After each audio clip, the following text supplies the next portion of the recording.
What is a cult? Key facts you should know about cults and mind control.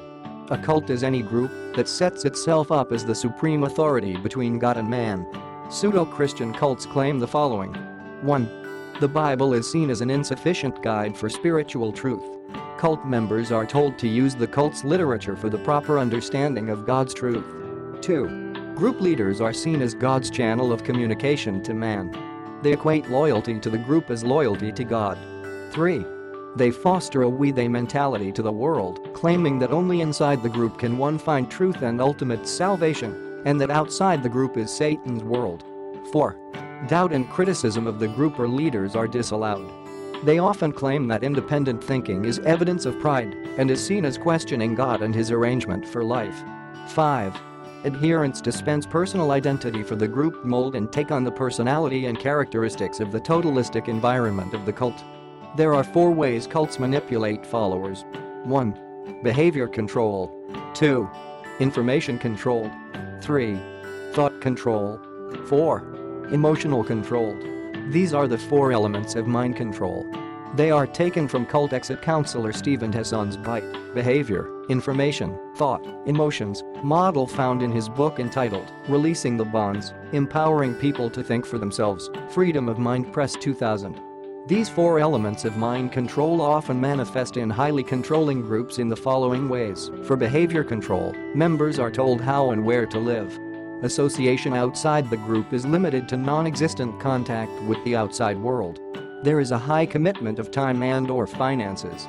Food, drink, dress, or type of hairstyle are dictated, and there is a high level of supervision and reporting within the group. For information control, the Bible is viewed as an insufficient guide requiring additional materials from the group to interpret or enlighten its teachings.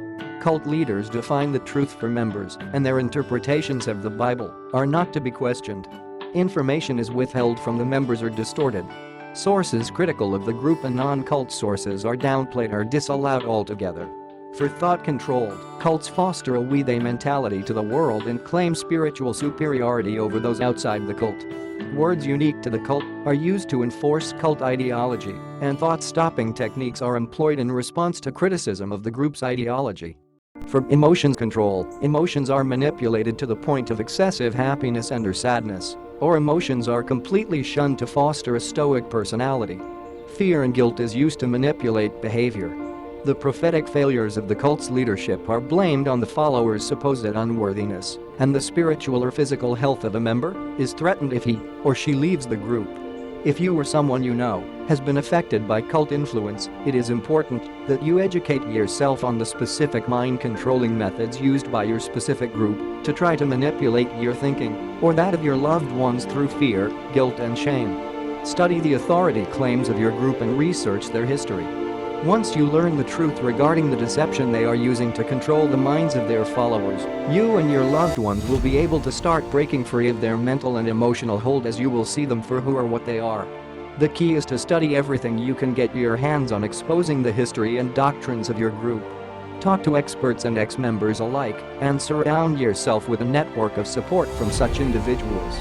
Then you can learn how to ask subtle questions to help your loved ones understand that they are being deceived. It is not a fast process to rescue someone from a cult. You will need to spend a lot of time in prayer and research to know the best way to approach them. Keep your focus on the authority claims of the specific cult and look for ways to undercut those claims by discussing the truth claims of the cult and then presenting subtle questions to help your loved ones see that these claims do not stack up to reality. When it comes to doctrinal issues, keep your focus on the essential beliefs of the cult, particularly how they view Jesus Christ and the gospel. Learn everything you can from ex-members. Their stories will often guide you with deep insight into problematic doctrines or policies that are often covered up within the group. Then you can formulate a mental roadmap to guide your loved ones on a spiritual road of discovery out of the cult and into the arms of a loving, grace-oriented Savior Jesus Christ, who alone is the way, the truth and the life. See John 14:6.